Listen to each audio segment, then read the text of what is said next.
Hi, welcome back to the podcast. I'm Mark Rabin, your host, and our guest today is Sam Yankelevitch. He began his career as a global operations executive, focusing on lean, communication, problem solving, and managing international projects. Since 2014, he's produced popular online courses on these topics, reaching more than 500,000 students worldwide on LinkedIn and other platforms.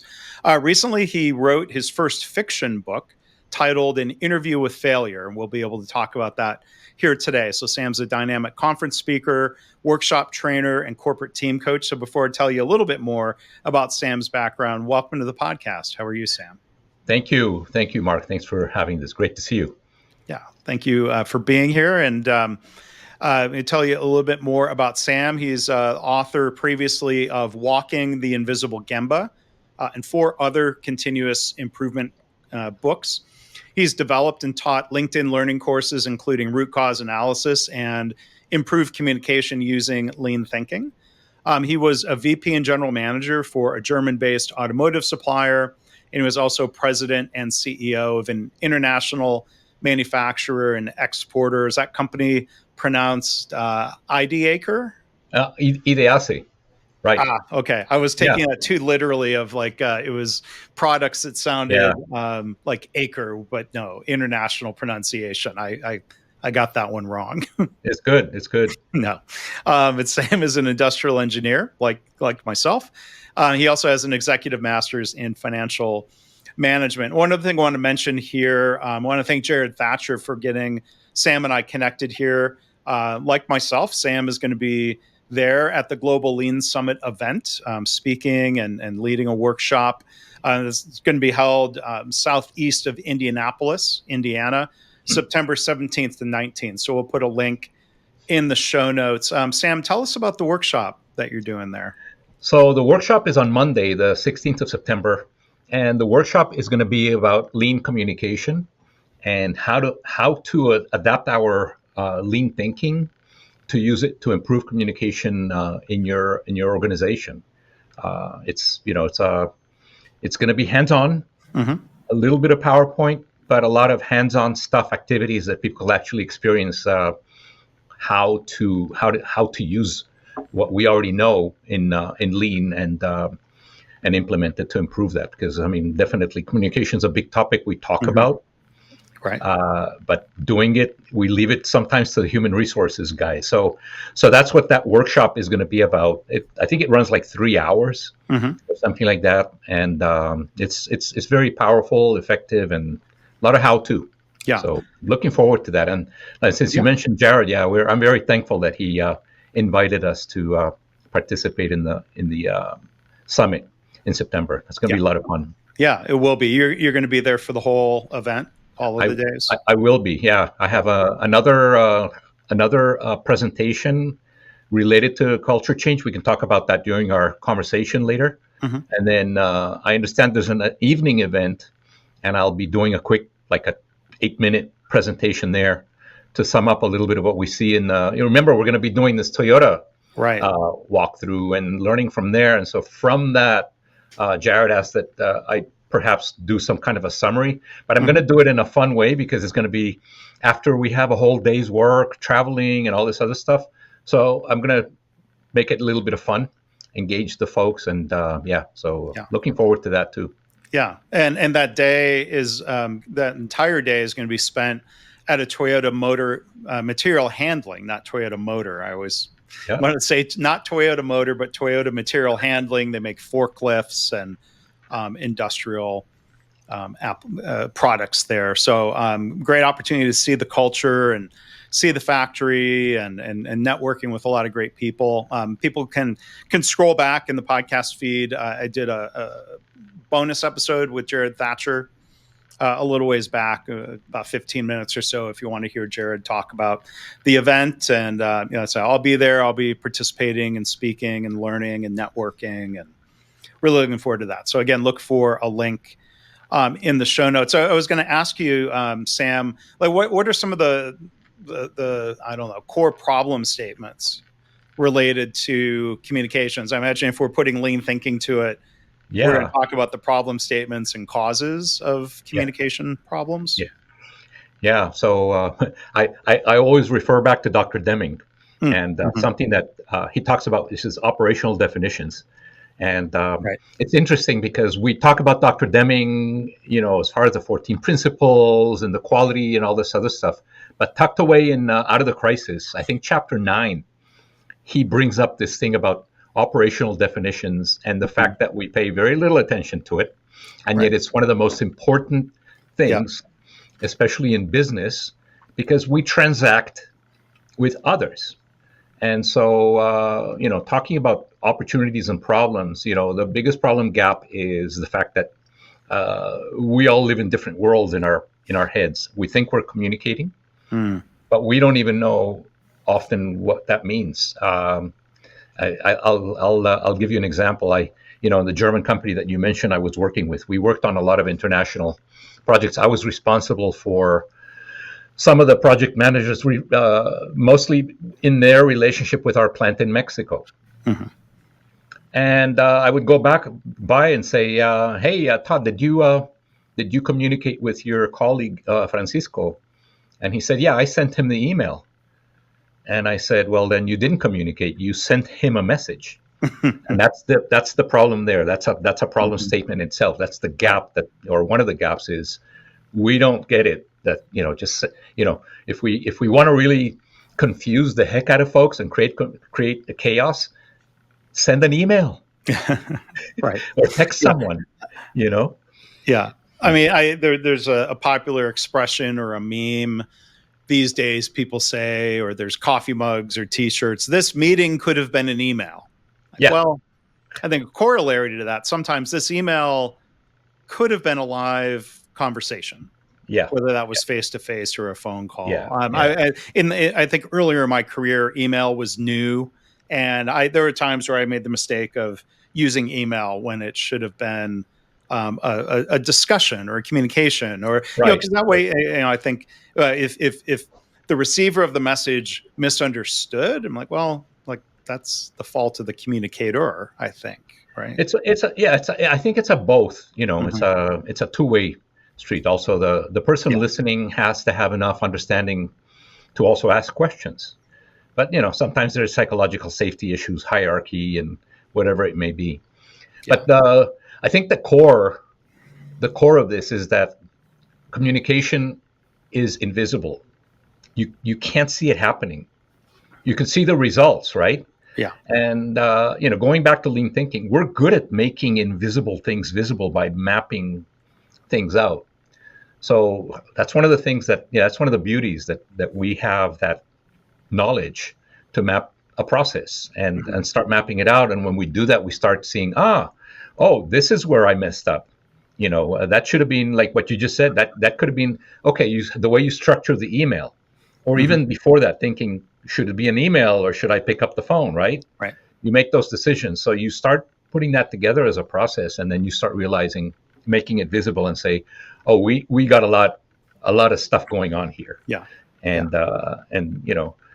And we say we have no time for this. I was very clear to that person. He or she should have known what my expectation was. Yeah. We have no time for that. Well, we have to find the time for that because we're creating a mess at the beginning. So yeah. Yeah. Well, and hopefully part of thinking through communication as a process. Now you're prompting me to think. Hopefully there's an environment where if somebody's talking to you and you don't understand what they're saying, that you could pull the andon cord, if you will, That's and right. ask for some clarification or Yeah. just ask a question. Yeah, that's right. So you just mentioned the andon. So thinking about all the in my course on LinkedIn, I have a lot of these. Let's say we call them methodologies or tools or whatever. A lot of them are communication tools. Mhm. Andon for sure is. Jidoka is. Yokoten is. Nemawashi is. Mhm. All of these are communication devices. And if you really pay attention to TPS, or within TPS, the Toyota Production System, a lot of what they do is based on that. It's just making sure everybody's on the same page. Everybody knows what's going on. The standards are clear, and stuff like that. So Yeah. So yeah, the and-on, you pull the and-on, you say, hey, wait a second, what did you mean by that? Yeah. Explain a little further. So Yeah. Yeah. And when you think of judoka and, built-in quality, or, I mean, what is that a matter of kind of preparing and thinking about I'm trying to think like an application. I mean, if I stumble and say the wrong thing, do I stop automatically like a weaving loom, or no? well, Probably. that's one way of, I mean, when you're talking about the communication process itself, you could certainly do an analogy and say, because you can also poke yoke your communication with the and-on, or by pausing Yeah. to reflect and do some hansei and stuff like that. But for me, like in the sense that judoka itself, the concept is there to communicate that something has gone awry, that something is not according to standard, and therefore you have to stop. And so all of those things, our visual tools, our daily management, for example, is a tremendous methodology that is all about communicating the vertical with the horizontal, making sure that people on the front lines are participating in solving problems at their level. All that sort of thing. So yeah, that's where I think we have, quite honestly, this is why I'm very let's say dedicated to this, because I see an advantage that we have as lean thinkers, that we have these opportunities to see things from this perspective. We have the tools, the methodologies, and it's just an additional, let's say, set of skills that we can apply when we go into help clients and get them through this the mess that gets created from misunderstandings, and stuff like that. Yeah. So. And thinking back, one other thought on this theme, when you talk about operational definitions, the and-on cord pull that I end up doing a lot is, conversations, and this is mainly with healthcare leaders, and they'll say something like, well, we need to hold people accountable. Like, we need to check in on the operational definition of accountability, because I don't hold the definition that others sadly often have, of like, well, that means we're going to blame people for things that are systemic problems. To me, that's not accountability. There's a number of words, and I'll try not to curse. Yeah, that word has become kind of a bad word. Part of what I teach and what I train and some of the workshops I do, it's about accountability. The workshops are called commitment conversations. So originally, this was kind of something that I learned from an executive coach on getting things done through people. And the commitment conversation is one of those opportunities that you have to start coaching folks, developing people, and establishing trust.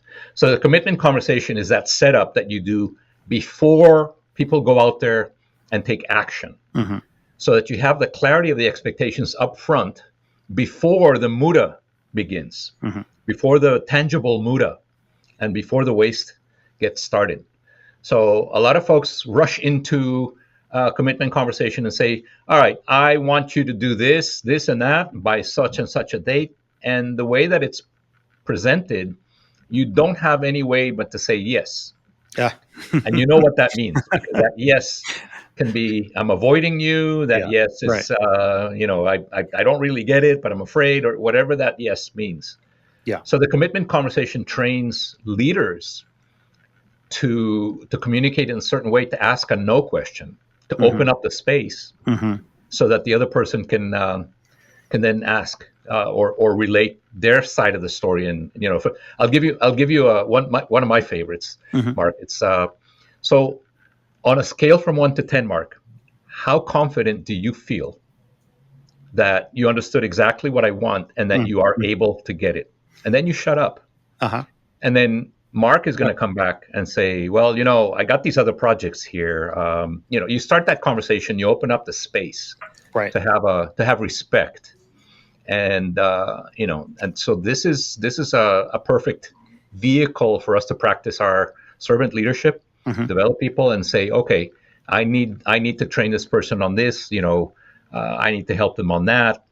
But it's really a great communication tool And then after you go through this whole, it's a 5-step process. Once you have that 5-step process, you reach a standard.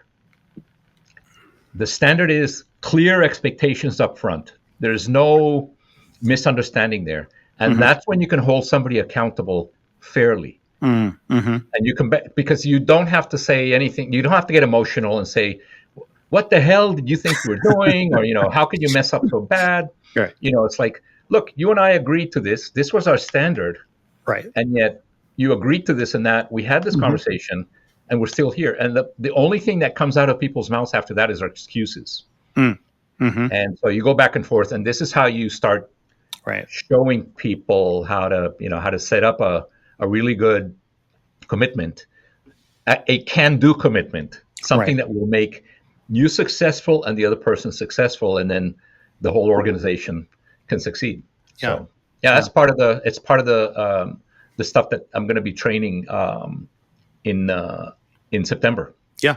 So good. Well, I hope people will come check that out. I was going to ask you, when you did that 1 to 10 question, you're talking about commitment. Do you have formal training in an approach called motivational interviewing? I don't. I actually, I'm not sure if it's the same, but probably not. But I do. What I do is it's a coaching process that is based on solutions focus. So what is what you're talking about? Well, I was wondering if you had been exposed to it, because I know there's some former Toyota people who've been taught that method and have done some workshops. But in a nutshell, like one of the things that made me think of that as well, in motivational interviewing approach is really focused on not trying to jump to the action planning too quickly, and making sure first that the commitment and the confidence level are high enough. So if you're trying to help somebody embrace change and decide to do things a new way, like adopting some of these daily management practices, you would ask classic motivational interviewing. There's some past episodes on this topic with some real experts in this field, but you would ask on a 1 to 10 scale, how committed are you to this change? And they might say 6. And then you say, well, why did you say 6 instead of 1? Exactly. Now they're saying they're articulating the reasons to do the change. You never ask, why didn't you say 10? Because now the excuses or the barriers come out. Then the second question is, how confident do you feel on a scale of 1 to 10? Because it could be the commitment is strong and the confidence is low, or they're both middling, but anyway, that sounded close enough to motivational interviewing. That's why. Exactly. And that what you just explained, Mark, is bingo, head on the opportunity that you as a servant leader can then, that serves you as a coach to understand where the gaps are. What are the strengths that this person has, and what are their gaps? And this is where you can go in and select what you're going to develop that person with. And the other thing with this process, and I think it aligns with the motivational one that you mentioned, is that you start building trust. So if you try to hold somebody accountable by giving them a very difficult task from the beginning, you don't know them, you don't have a relationship with them, just because of their role or title, you say, well, go out there and do this. And they fail, or they come back and it's not complete. Yeah. Then that's an issue. What I'd like to suggest is usually, well, start with small items, start delegating can-do things, start just tell them to go out there and gather some information, come back and share that information with me, and see how they learn, see how they go out there and do that. And then start building that up. Sometimes we just go out there and set people up to get things done wrong, and it's our, we are at fault as well. So, and I'll maybe end this part of the discussion with a different Demingism, that the job of a leader is to coach people and help them. I'm paraphrasing. It's to help people instead of just judging them. Yeah, exactly. Especially if the judging is a once-a-year review. But. Exactly. So that's all part of this whole communication and lean thinking and stuff like that I think we could be doing a lot more of as lean and continuous improvement practitioners. Yeah. And also because of this, I mean, my background is lean, but we tend to get involved in a lot of quality stuff, I think, from the lean perspective. And one of the things I remember from, years ago, I mean, I'm talking way back when Quality is Free came out, Philip Crosby's book, and it's about right the first time, talking about right the first time. And I've realized that in order to get things done right the first time, we first have to communicate right, especially in the environment where I'm not talking about when you're at home in your garden doing you're mowing the lawn. You make all the decisions about your lawnmower and about what you're going to do. But at work, we are interdependent to get things done. And so to get things done right the first time, and a couple of weeks ago, I started using the phrase, communication is a precondition to quality. And I've made some posts on LinkedIn, and I'm trying to really drive this to say, before you can succeed in quality and getting things done right the first time, then pay attention to communication. And it's both ways. It's not only how, what you say or how you say it or whatever. It's that dance between the supplier and the customer of the message. Well, as we're getting to know you a little better, Sam, I'm going to ask you a question that I often start episodes out with, of asking people, what's your lean origin story, or for you, was it first a Deming origin story? Oh, no, not really. Not really. So just to clarify, so don't get fooled by the Yankelevitch, by my Irish last name. I'm kidding. So I am Colombian. If you notice an accent, I am Colombian. So Spanish is my mother tongue. I left Colombia when I was 9 years old, roamed the world. I lived in French Canada. I then moved to the Middle East. I came back to the U.S. to study, and I graduated as an industrial engineer in Texas at the University of Texas in Arlington. And then I went back to Colombia to work for IDEASI, the what you mentioned at the beginning. We were making locks and hardware. I butchered their name, but that's fine. But it's difficult. It's a difficult name, and that's just an acronym for the name of the company is Industrias de Aceros. We were making locks and hardware, so nothing to do with the other stuff that goes on in Colombia. And so I came back as an IE. Remember, 1981. This is 1981. All right. Before the word lean was coined, which was in 88, right? And I got back, and the plant had been set up by my grandfather, who had a plant in Europe, and he said everything was a batch. You had the die casting machines in one area, the die stamping machines in one area. It was batching. There was no pull. It was just make so many per month, machine utilization, And I didn't know much better, Mark, to be honest, because I mean, most of the stuff, the curriculums then were Taylor and kind of batch was okay, and we had a lot of quality problems and a lot of scrap. And then I don't know how, through a magazine, I found some of the first books that were coming out that Shingo had put out there, the Pokeyoke, cellular design, those books. I ordered them, and the people listening, or most of the folks listening to your podcast, are not going to know what surface mail is. Surface mail is when things arrive by boat, which means months later. But I did get the books. I was very fortunate that I spoke English, and so I was able to read these books. And especially the cellular design one and the Pokeyoke. So, heck, I just got my engineers and I said, let's go and try this out. Let's just try this out. So we built a U-shaped cell in one of the problem areas where we had huge scrap. And I'll tell you, this was a plumbing line. We were die casting some plumbing, and the water was coming out from everywhere except from where it should have been. That's how bad it was. 50% rejects, and so it was low hanging fruit, and just by putting the processes together, the problems started popping up immediately. The problems were made visible, Yeah. And we were able to reduce the scrap by, almost all. I mean, we had like 2 or 3% scrap at the end of this. So this was a trial, and said, oh, it works. So let's start doing some more. And we did it in the die stamping. We got into some SMED. We got into doing some single-minute exchange of dies, which was a little more difficult because it was expensive at the beginning. But we got through that first hump, which is like 50% reduction just by watching by doing the changes and setting up before while the machine is running. Doing the external setup. Doing a lot of 5S. So I tell you, I mean, I think a lot of that, which was only sustainable because the engineers and we were focused on this, and I was part of the leadership team, so we were driving this. Yeah.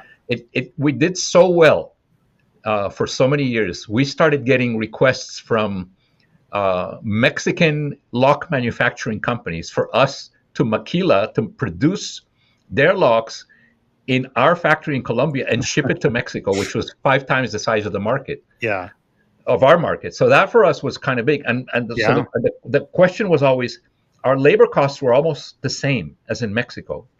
How in the world were you able to compete and make a buck in Colombia and shipping to Mexico with their brand name? We were branding it with their names. Yeah.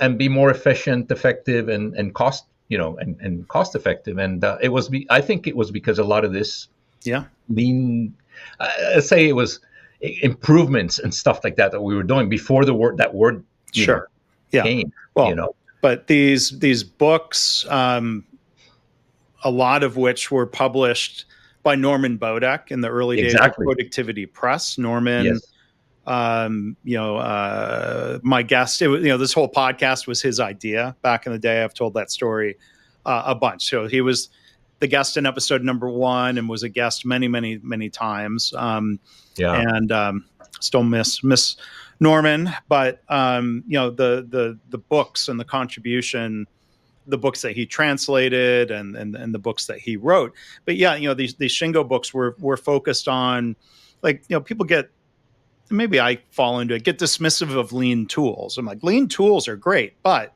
they're part of, if you will, this complete nutritious breakfast. If you go do all the great SMED setup reduction or some poke yoke, and that could all fall apart if the culture is further from a Dr. Deming or Toyota style culture, right? I think we've learned more over time that a factory doesn't really become truly lean just because of the tools. And if anything, the use of those tools is made possible or sustainable because of the culture. Exactly. Right. So I'll tell you what, just to kind of put the story back into how I got to the U.S. after this, because I mean, Colombia, from what you read and in at that time, it wasn't a good place. A lot of issues, local issues, political issues, with all the drugs and all the stuff that was going on. Right. So I had to leave. I had to leave Colombia, and a couple of times, because I had to leave, and then I was in the U.S. for a little bit, then we went back. But the second time that we left, I had to look for a job. And lo and behold, the interesting part was, like 2 years before I left, we were selling to this Mexican company. The CEO was an American. He actually flew in to Medellin, Colombia. I think you know the name Medellin from the news. Famous city, famous for many good things. And he came to visit and to tour the plant and to see what we were doing. By that time, the word lean had already become part of the lexicon. And so he came to see how we were doing lean.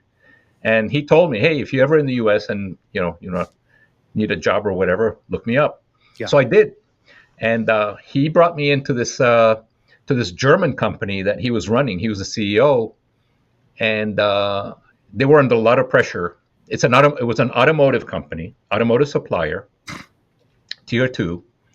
They were in trouble, quality-wise, delivery-wise. And so this guy brought me in. He said, "Hey, I want you to do what you did in your facility. Can you do it here?" And I stupidly said yes. Well, why stupidly? Well, because Did it turn number out one, to be a mistake? Why what well, happened? no, I mean, well, not. I mean, I let me tell you something. Automotives, you probably know, automotive is a different animal. It's fast paced, high volume, Mm-hmm. no profit margin, crazy. It's just completely nuts. It's got to be right the first time, everything all the time. Otherwise, you're in deep doo doo. Yeah. And this company was set up as a batch, Mm-hmm. batch and queue, silos. It was difficult. And so here is this Colombian immigrant guy shows up to share to the German engineers how Yeah. to run their Yeah. business. Okay, Yeah. it was tough. The beginning Oh. was very difficult, Mm-hmm. very very difficult. But little by little, it started working out. Unfortunately, the price pressures pushed all of the high volume to our plant in Mexico. Mm. So the plant in the U.S. was left with very little manufacturing volume. Mm-hmm. However, we had the opportunity to bid on worldwide aftermarket product for one of the tier ones. Mm-hmm. And I'll tell you, this is where I believe a lot of folks miss the opportunity with lean, because aftermarket is not a continuous production. Mm-hmm. It is almost like job shop. Is it more of a build to order as opposed to building to schedule? Exactly. It was Yeah. built to order. Mm-hmm. And the problem with aftermarket in many sectors is that the tooling is old. You can't even find the tooling for a lot of the things. It's stuff that was manufactured or done for 20 years ago. They put away the tooling somewhere. So it was very interesting, because we said, and we have to make money at this to keep the plant alive and make a profit. I'll tell you what we ended up doing, Mark, because this was like, for me, this was like the before I left the industry, this was kind of the legacy of what I learned, and say, this is what you could do with lean. We went in there. I had a team. This is not stuff I was doing. I had built an incredible continuous improvement team in the company that believed in lean, that really was able to drive and use the mindset and the tools. We ended up doing so. We went from 40 finished good products that were sent to Mexico to 1,250 SKUs. Wow. Each of these required a changeover. Mm-hmm. Each of these, I mean, you can imagine. And so you have these old specific machines that are supposed to be made to run like high volumes. You have now changeover city. We were doing, let's say 40 changeovers a week. Now you had to do 40 changeovers an hour or whatever. Uh-huh. So this is where SMED comes in. Right. So we had to then do our SMED. But before you do SMED, you got to have good standard work. And with standard work, you have to have your 5S. So you have all your materials and all your tooling and everything that you need. Now, the idea was to set this up in 6 months to do this transformation. Now, it took us 18 months because there was a lot of communication issues with the drawings we were receiving. They were old. There were handwritten notes on there in German that you had to translate. Yeah.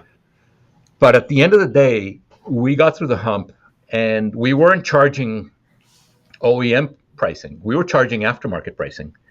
And we were what I call flawless execution. There was very little scrap. Quality was top notch. Mm-hmm. Deliveries were on time. There were a few hiccups here and there because of tooling that you couldn't get because it was just very old. But the team clicked, and with the standard work, with the teamwork, with the SMED, with all of that stuff, and TPM. For 4 years, we made a lot of money for the company, kept the company alive, and we learned a lot. We learned how to implement these things for low volume, high mix environments. So it can be done. Yeah. It can be done, and we had a lot of fun doing it. And Yeah, it's a great story for me to remember. I don't know why I left, but no, I Well, do know. But yeah, yeah. So through your career, I mean, it sounds like you've seen the range of perspectives from being a shop floor industrial engineer to being, a senior leader, as a vice president, general manager. yeah, yeah. So, I mean, what advice, thinking back to some of those later roles or people you coach today? I mean, what are, I guess, what are some of the key lessons learned for somebody who's really trying to lead, whether it's a lean transformation or an ongoing lean culture to a serious extent? Yeah. What are some of the greatest lessons from your experience? Well, so I would say learning, continuous learning, and believe it or not, or I think you know this, go to the Gemba, Mm-hmm. spend time with the people that do the work, go and see it being done, and talk to the folks and establish a relationship with them because they're the ones that are going to tell you what's really going on Right. at the end of the day. It's not the data that you see. It's not your EBITDA. It's not your financials. That's already old, stale. It's non-specific. You go to the Gemba. So that would be number one advice is really just go out there, walk the floor, speak to Mm-hmm. the folks, get to know them. Go to third shift. If Mm-hmm. you have a third shift, go speak to the unknowns, those folks that are, burning the midnight oil. That spend time with folks, and then spend time with the people in all the all the departments. Everybody's got their perspective. The finance people will have theirs. The HR folks will have theirs.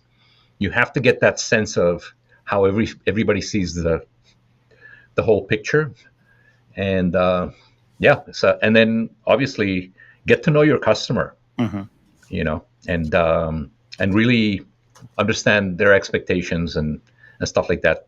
But for me, it's really that first thing is get to know the folks that you're working with Mm-hmm. and establish that relationship by asking questions, especially, hey, what's going on here? What's not so good? How can I help?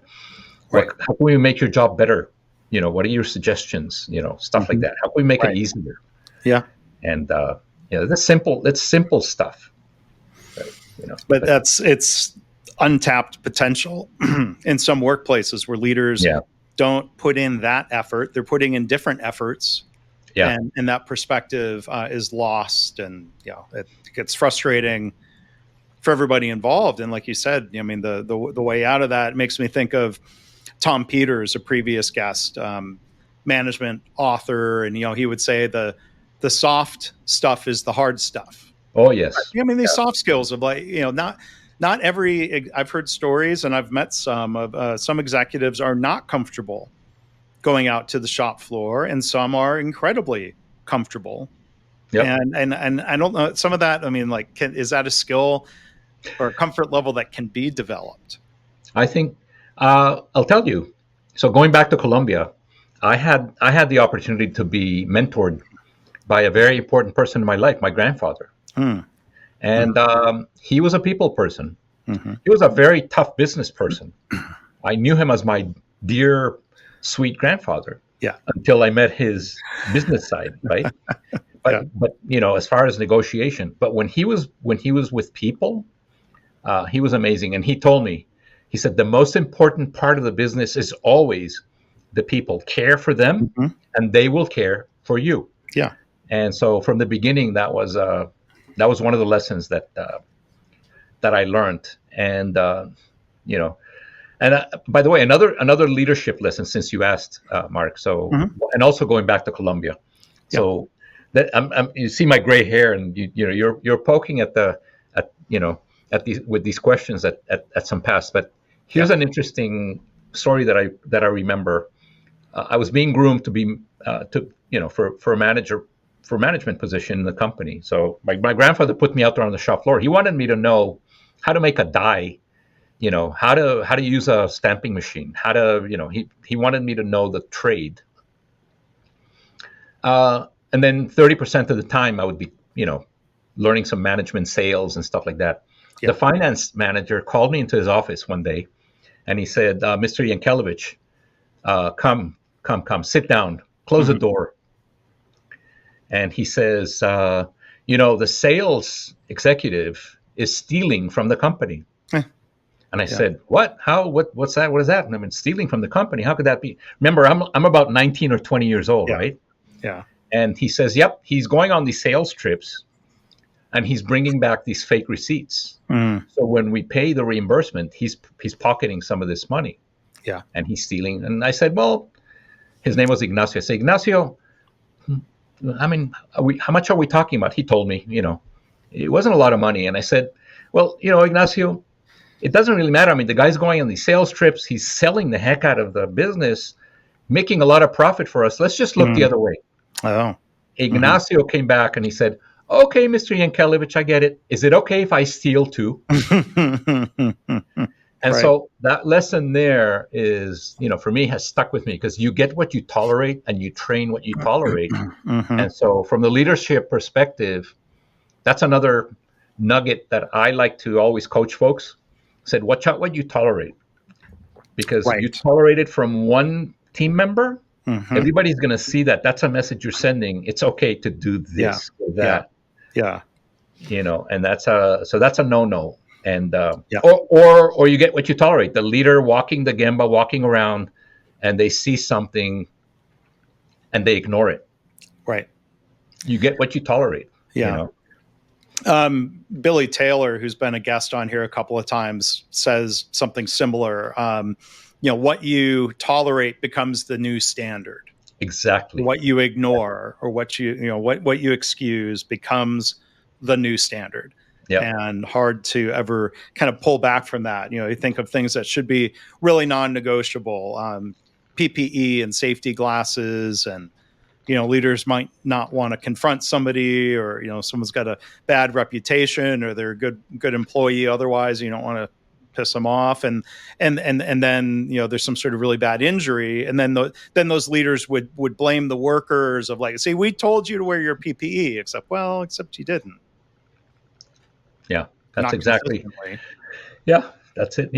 It's going back to this thing with your with the soft skills. I hate that word, because I mean, when that word is associated with what we do, it's it's really evading or ignoring that, and it's dismissive of it. Yeah, it's dismissive, and you're kind of delegating that to say, well, if it's not your problem, then whose problem is it? And it ends up in the HR department.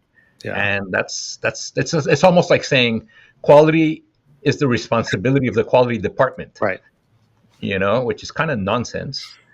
So it's kind of the same thing, because I mean, at the end of the day, these soft skills. It's so important. Yeah. It's the backbone. Right. It's the backbone. So we're just we're denying something, and what happens when you deny stuff. It just grows and grows and grows, and then it explodes, right? Yeah. That's what happens with problems. So. Right. Very true. Well, Sam, tell us about your latest book. The first one you wrote is a novel. Again, the title is An Interview with Failure, not with a vampire, but with failure. That's right. Yeah. Yeah. This is so. Yeah. So before this book, Mark, I had been writing all business, and mostly related to culture and communication. And those books were, they're all thought leadership books, and I use them mostly in conferences and then to teach and train from. But for whatever reason, I said, okay, I'm going to give it a try and get out in the fiction world and write something. And one of the things that I learned by coaching, because I do a lot of coaching in my work now as a consultant, as a trainer. And I did a lot of coaching while I was a leader in the companies. And a lot of folks would come in and be very candid with me and say, I just don't want to make that decision because I'm afraid to fail. And so that's always kind of stuck with me. And I said, okay, what's this, this failure. And now we have this thing in the world where fail fast, fail safe, fail smart, fail forward. But speaking with these folks, it's a word that echoes in their brain and just drives fear. and it freezes people from actually participating and being themselves and doing stuff that is value add. Right. So I said, well, let's go to the Gemba. Let's go to the horse's mouth and talk with failure. So just like what you're doing, I pretended I was a podcast host, and I anthropomorphized failure and asked it questions. And that exchange was very interesting because when you start writing, as you know, you go in very deep and all kinds of things start popping up. Well, the first thing that popped up is that failure is a word. Mm-hmm. And then I remembered that words don't carry meanings. You and I, Mark, we carry meanings. People carry meanings. Mm-hmm. And it's the meaning that you imbue in the word based on whenever you learned it that is going to be stuck with you until you realize that and you know what to do with it. So that's what this book is. It's really it's a quick, fun read, and it's got a lot of little nuggets and stories on the power of words and how words impact folks. And so I put it out there, and I actually recorded an audio version of the book. It's out on Audible as well. Oh, because it is a podcast, so it's a nice way to do it. And did you voice failure for the audiobook, or did somebody else? I did one voice, Yeah, and I hired a voice author, like an author that does that, a female voice actor, and she did failure. I was the interviewer.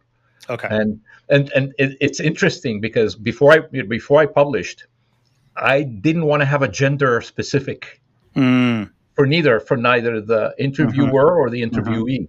And I would ask people, is failure a female or a male? If I ask males, they would always say it's a female. And if I ask females, they would always say failure is a male, of course. And I mean, I should have put statistics together. But the book, so when I decided on putting names out there, I think the name of the person that runs the interview is Robin Finch, which could be male or female. A gender neutral name. Gender neutral, yeah. But it was So I hired a female to do the failure side, and it's just something that I wanted to do. I'm working on a sequel for that. People laugh and they say, well, now that I read your book, will you do an interview with perfection? Will you do an interview with success? That's why I was wondering. So it's like a series, Yeah. And, so we'll see. You've probably done better than I have selling books. Books for me have not been no, I don't know. Not being the thing. For me, LinkedIn Learning is really where I'm at with publishing. It's got a wider audience. Yeah.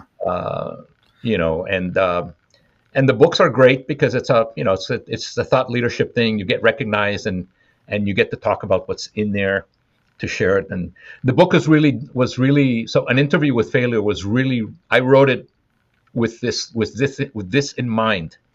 If I can help one person that reads the book move past their thinking of failure as a bad thing, right? Then I've done my job. And and it happened. So yeah. And I mean, let me think about, I don't know, I froze up trying to think of a question because I thought it's so interesting to me of like how to reframe failure. Yeah. There are small failures, there are catastrophic failures.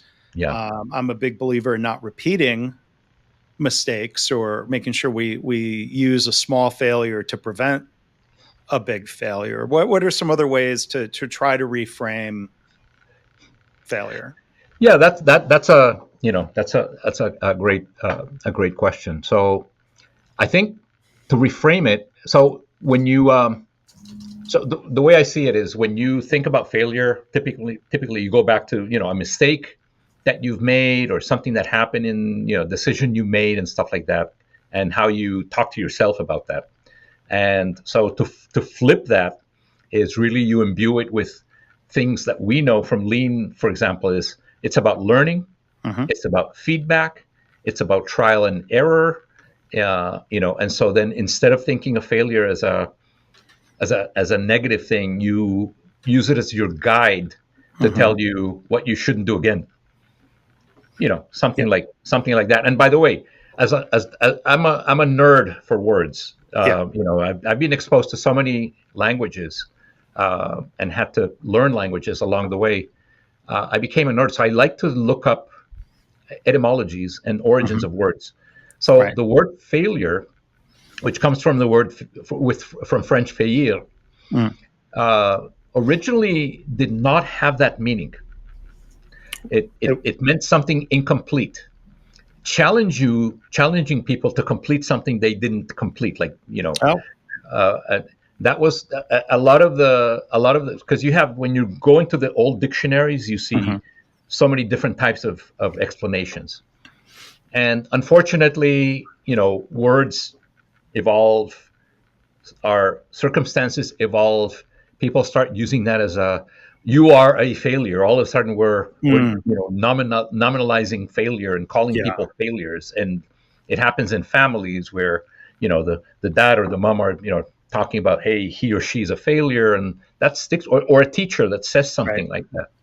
And that's when it becomes a negative word. To be honest, and because words come and go, and we have new words coming into the dictionary, and some words get removed and archived, I do believe that should be a word that is archived. Yeah. And in fact, I recommend that inside the book. It's one of these things that it doesn't work anymore. We need a different word to challenge us instead of, beat us down. Yeah. So. Well, that reminds me of what you said earlier, Sam, about whether we're thinking about a problem or somebody not reaching their goal, not doing what they said they were going to do. We could be very fact-based about it. And like you said, it's what we infer or what we imply with the word that matters. So, Toyota's pretty famous for saying things like, the Toyota leaders say, no problems is a problem. A problem is a fact. It's a gap. It exists. We're not rushing to blame. But in some workplaces, the word problem gets everybody freaked out because it has been associated with, as they might say in healthcare, they do say naming, blaming, and shaming. Well, it's the same word, but in two very different cultures and contexts. Right. It has a different meaning of what's scary or not. Right. Yeah. And so, by the way, coming back to the scaling question, on a scale from 1 so you would ask, on a scale from 1 to 10, how confident do you feel that you will not make that mistake again? 1 to 10. Let's look at. Right. Yeah. So 10 would be, I've perfectly mistake-proofed it. Yeah. Yeah, where 10 is that you're 100% confident that you won't do it, and then 1, and depending on where you are on the coaching scale with this person, establishing trust, you want to be careful of what the answer is. Yeah, because if they're at a 7, and what you mentioned earlier, if this is an operation in a surgical situation or a pilot, then it's different. Right. Than when you're, on the ground and in a factory or something where it's not accident related.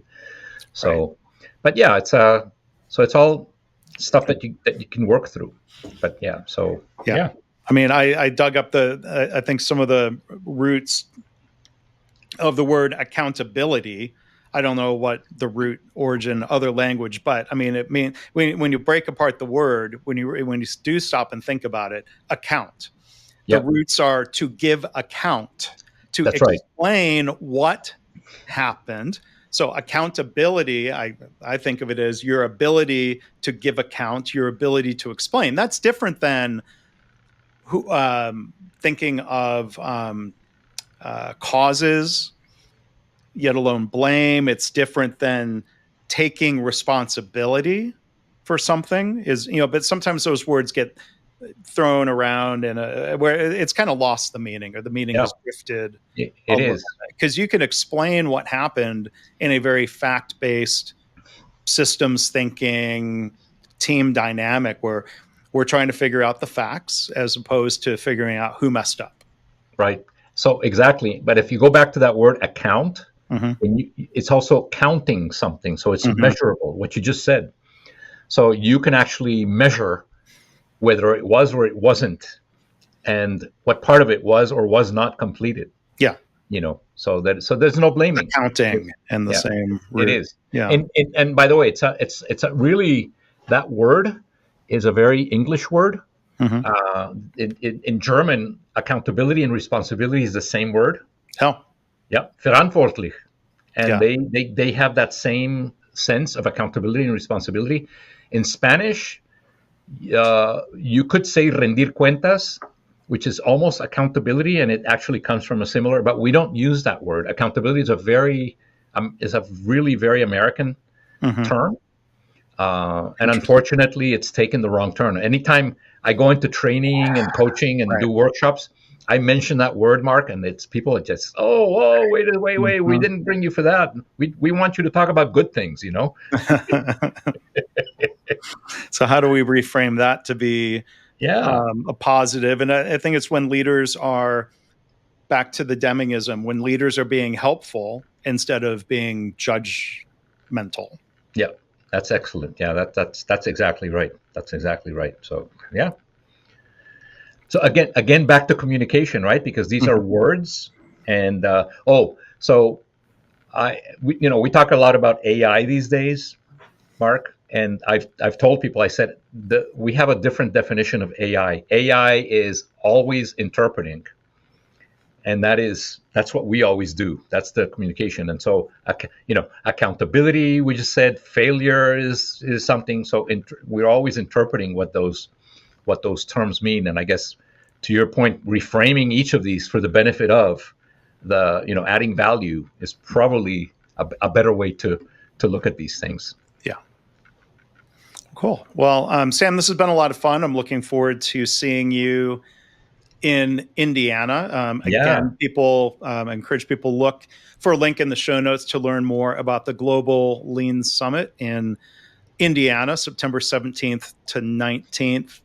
And Sam's book, again, the most recent book, 2022, An Interview with Failure. Sam, this has been a lot of fun. Thank you for everything that, stories and thoughts and insights that you shared here today.